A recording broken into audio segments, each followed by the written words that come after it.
মাইনাসটু কোথায়?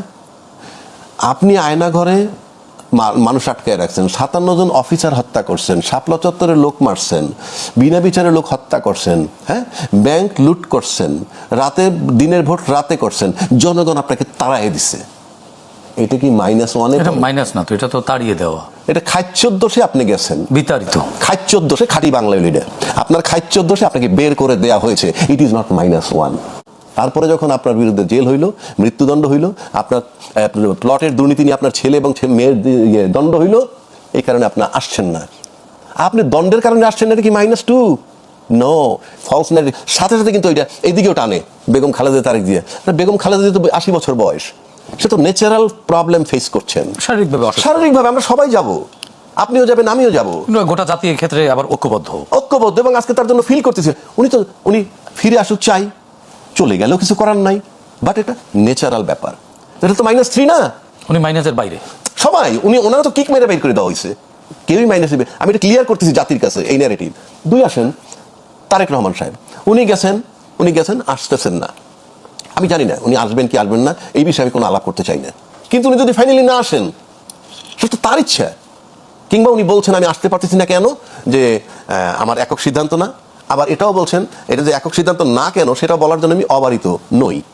এই যে বিষয়গুলা ফাইনালি যদি না আসেন, আমি ধরে নেন যে একেবারেই না আসেন, ওনাকে তো আমরা মাইনাস করলাম না, কেউ মাইনাস করে। তাহলে এই যে আলাপগুলা করে, এই ন্যারেটিভটা করলে কি হয়, যে ও মানে শেখ হাসিনাকে তাড়াইছে, এখন খালেদা জিয়াকে তাড়াচ্ছে, তারেক রহমান, মানে তার স্ট্যাটাসটা বাড়ে, মানে তাকে তাড়ানো হয়েছে, এক ধরনের ভিন্ন ন্যারেটিভ, একটা ন্যারেটিভ তৈরি করছে। এটা আমি জাতির কাছে ক্লিয়ার করলাম। 2007-এ যখন টেক ওভার করলো ওই যে 111, তখন একটা কথা ছিল -2 ফর্মুলা, এটা আপনিও জানেন, আমরা এটা খালেদা জিয়া শেখ হাসিনাকে মাইনাস করার। এবং এটা কিন্তু দুইটা দলের থেকেই কিছু লোক আলাদা আলাদা সংস্কার কর্তৃপক্ষ হয়ে গেছিল, মানে যোগ দিছিল, মানে সুবিধাবাদী সোজা বাংলা। এবং ফাইনালি কিন্তু শেখ হাসিনা কিন্তু দেশ ছাড়ছিল, আমেরিকা চলে গেছিল, কিন্তু বেগম খালেদা জিয়া যান নাই। এদিক থেকে আমি তাকে স্যালুট করি যে উনি বলছেন আমার দেশের বাইরে কোনো ঠিকানা নাই, এটাই আমার দেশ, এটাই আমার ঠিকানা, এটাই আমার সব শেষ পর্যন্ত তিনি সেই। এবং সে কিন্তু তখন বাইরে যান নাই, তখন একটা কথা ছিল। কিন্তু তারপরে কত, সেটা 2008-এর ঘটনা, আজকে কত 25। একটা বোগাস ন্যারেটিভ তৈরি করে, এবং এটা যারা সমর্থন করে তারা কিন্তু ইনডাইরেক্টলি আওয়ামী লীগের শেখ হাসিনার স্ট্যাটাসটা বাড়ায়। কেন? -2 কোথায়? আপনি আয়না ঘরে মানুষ আটকায় রাখছেন, 57 জন অফিসার হত্যা করছেন, শাপলা চত্বরে লোক মারছেন, বিনা বিচারে লোক হত্যা করছেন, হ্যাঁ, ব্যাংক লুট করছেন। আজকে বেগম খালেদা জিয়া, উনি 3 বার প্রধানমন্ত্রী হয়েছেন, উনি জিয়াউর রহমান সাহেবের ওয়াইফ, তিনিও রাষ্ট্রপতি ছিলেন, মুক্তিযোদ্ধা, বীর উত্তম। সেক্ষেত্রে উনি আর সাধারণ মানুষ না, ওনার মৃত্যুর বার্তাটাও কিন্তু টার্নিং পয়েন্ট হতে পারে। Presence of Khaleda Zia and absence of Khaleda Zia, দুইটারই পার্শ্ব প্রতিক্রিয়া আছে। এবং এই দুইটার পার্শ্ব প্রতিক্রিয়া আছে বলে ডাক্তার সাহেবরা, কোন ডাক্তার? পলিটিক্যাল ডাক্তার সাহেবরা নানান চিন্তা করতেন, মানে পলিটিক্স নিয়ে যারা ভাবেন তারা এটা নিয়ে রিসার্চ করতেছেন বলে আমার কাছে ধারণা। কারণ আপনি বাংলাদেশে, আমার এই বিশেষ করে 5ই আগস্টের পর থেকে আজকে পর্যন্ত বিএনপির যে অ্যাক্টিভিটিজ আমি দেখি, তাতে বেগম খালেদা সিম্পলি একজন সিম্বল অফ ইউনিটি হিসাবে আছে। এই মুহূর্তে যেটা বার্তা এসে যায় যে Khaleda Zia is no more, তাহলে কোনো সন্দেহ নাই নির্বাচন পিছাতে হবে। যদি বলেন এর ব্যাখ্যা কি, সেটা আরেকটা চাপ। এটার কোনো ব্যাখ্যা আসলে আপাতত অনুমান করা ছাড়া। এই যে 101 জন আর্মি অফিসারকে একত্র করা, এটা একটা অ্যারেঞ্জড মিটিং, বলা চলবে না যে ডেকেছি বলেই চলে এসেছে। It is not that.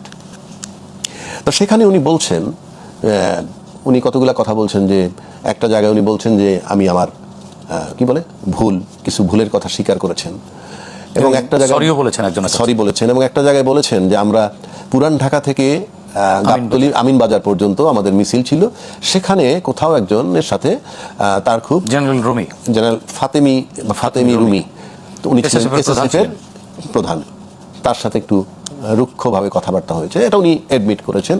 এবং একটা জায়গায় এসে বলছেন ক্ষমা চেয়েছেন। তার মানে কি এটার মাধ্যমে উনি কোনো বার্তা দিতে চেয়েছেন? আমি বলছি এটার মাধ্যমে উনি লুজ করলেন না গেইন করলেন, সেই আলোচনাটা আমি যাব না, কারণ সামনে একটা নির্বাচন, সেই আলোচনা যেতে চাই না। বাট উনি কথাগুলো বলেছেন, এবং এটাও বলেছেন যে আমার আম্মার সময় উনি ছিলেন এই বলে উনি ক্ষমা চেয়েছেন।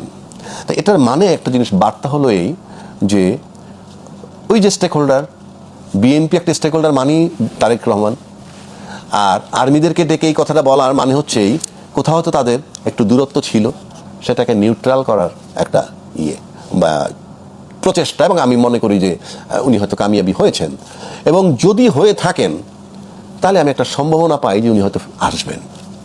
কারণ ওই যে আমি বলছি 3টে স্টেক হোল্ডার, তা আপনি তো প্রমাণ করে দিলাম যে 101 জন আর্মি অফিসার বা 3 বাহিনীর অফিসারের সাথে- পদস্থ তারা, হ্যাঁ এবং সবাই পদস্থ।